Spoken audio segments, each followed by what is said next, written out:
Okay, I just love what Apple did with the iPad mini. So Apple just released the developer beta of iPadOS 26.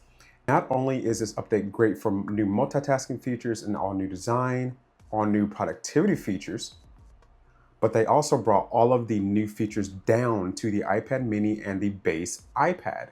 So you do not need a pro iPad to try out all of these new multitasking features.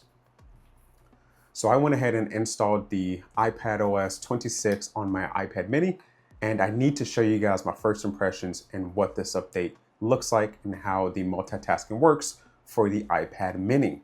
Let's take a look. All right, so here is my iPad mini running iPadOS 26.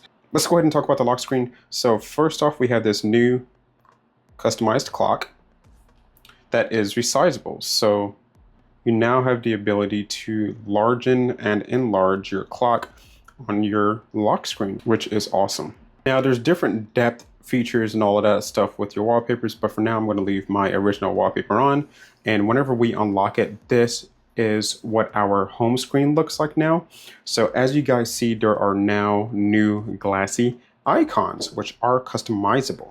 Click here, customize, and you can actually go from a light to dark glassy icons. You can jump back and do the tinted icons like you could do with iOS 18. So I could tint and say, hey, I want this color. And now all of my icons are tinted. Go back to customize. And then you can also jump back to your default icons and or your dark icons. But for the purpose of this video, I am going to rock the clear icons just because that is the new. And it looks pretty cool, to be honest. It's kind of hard to read some of your text, but it's not too bad. I kind of dig it. But the customization, I'm not going to get into that as much. I did a lot of that in the iPhone video. But the main thing I want to focus on, especially with the iPad mini, is the multitasking.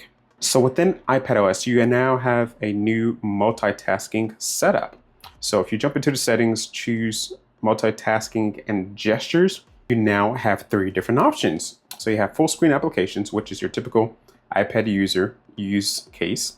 You have the Windows apps, which is the new way of multitasking. And you have Stage Manager. Now, what Apple showed us on stage is the windowed apps feature.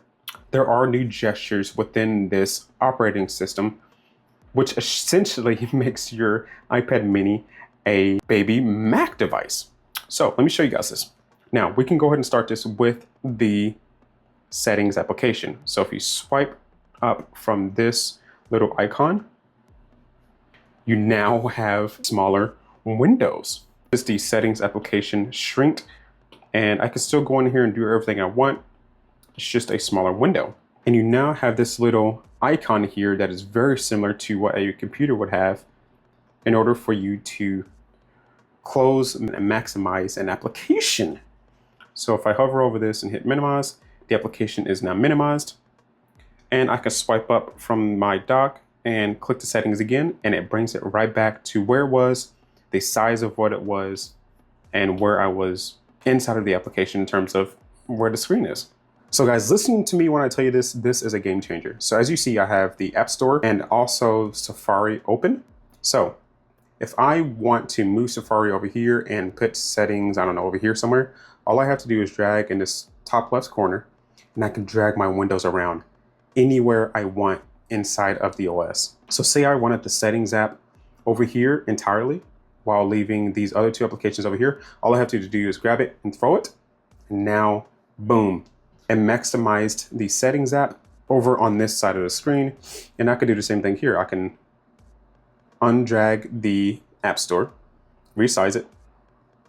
And let's say I just want to put it there, and I want Safari to take over this side of the screen.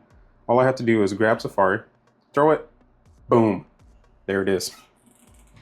So now I can work in Safari. I can grab the App Store, I can work over here, move it around if I want, jump back into my settings. So let's say I also want to open up YouTube, so I can click here, click YouTube. And since I have not used YouTube in a smaller window yet, what I can do is just grab it, drag it, boom, there's YouTube. And let's open up my channel here. And this is just another video I was watching. So I can launch this video here, maximize it, and I can throw this wherever I want. While I am working here, click here, and while I am working here. This is sick. And one thing I noticed as well is that you can do this with pretty much every application on this device. X opens up, you swipe it, boom, X is available.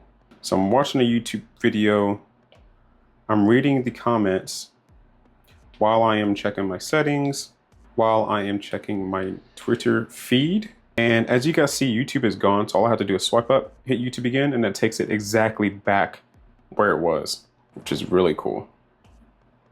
And like I said, if I want YouTube to take up more of the screen, grab it, throw it, boom, there it is. And then if I wanted the YouTube video to be smaller, I just grab it from one of the corners, and boom, it is now smaller again, which is really cool.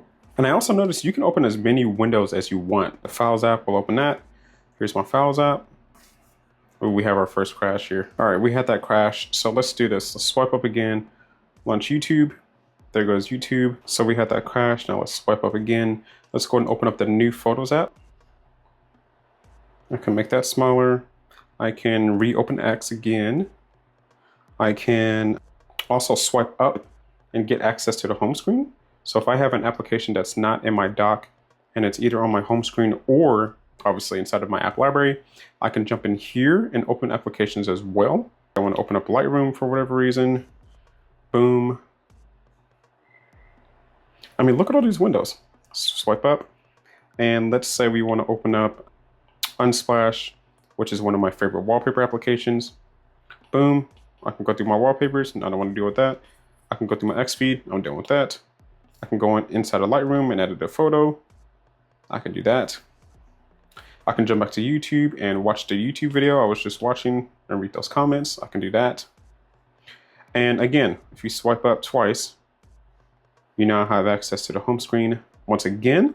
And if you swipe up a third time, as you see, all of those applications are now fully minimized.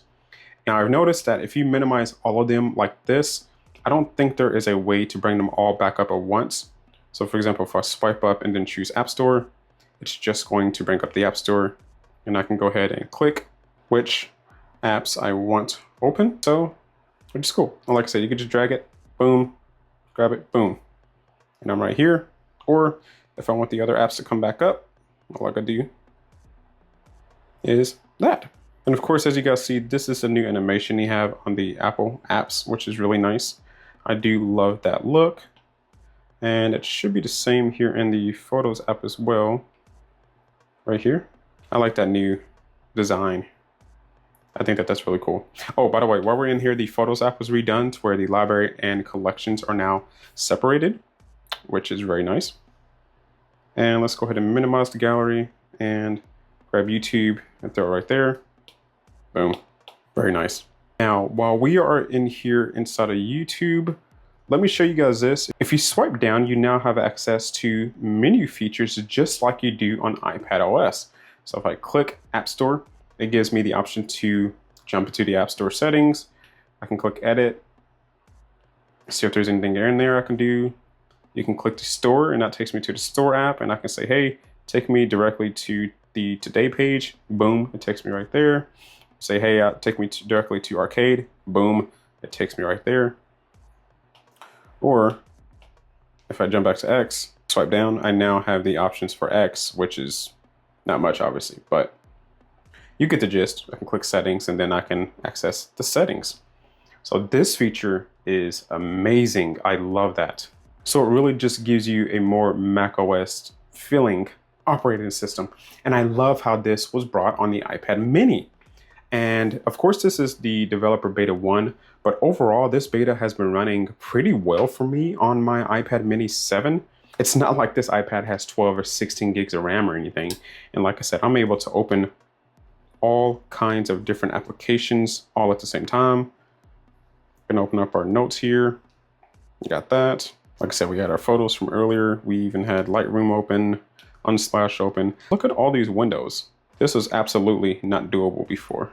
This is just awesome. I love this. So I will plan to play around with this a lot. Let's do this. Let's keep this here, and let me grab my mouse So this is just a Logitech Bluetooth mouse. And as you see here, the mouse inside of the green box there, the mouse is now movable.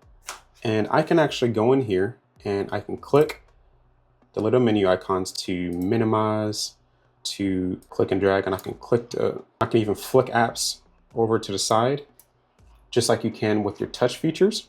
Just gonna minimize this, grab this, throw that over there, boom.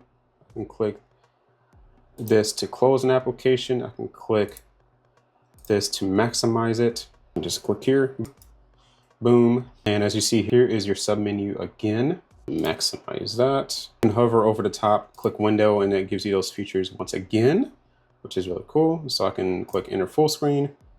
Boom, there we go. And I can access all of my other settings from this app as well. And then if you scroll down to the bottom, of course, you can see the applications once again. So guys, I need to get myself some type of magic keyboard aftermarket device to give my iPad mini a keyboard and a stand just like this, because now I can use a mouse and I can access everything I need while using multitasking features, etc., using a mouse. So that's very nice. So I like that feature quite a lot. So guys, like I said, there were a lot of other features that were brought up, but I wanted to show you all the multitasking features, especially here on the iPad mini. The iPad mini typically doesn't get love like the other iPads do.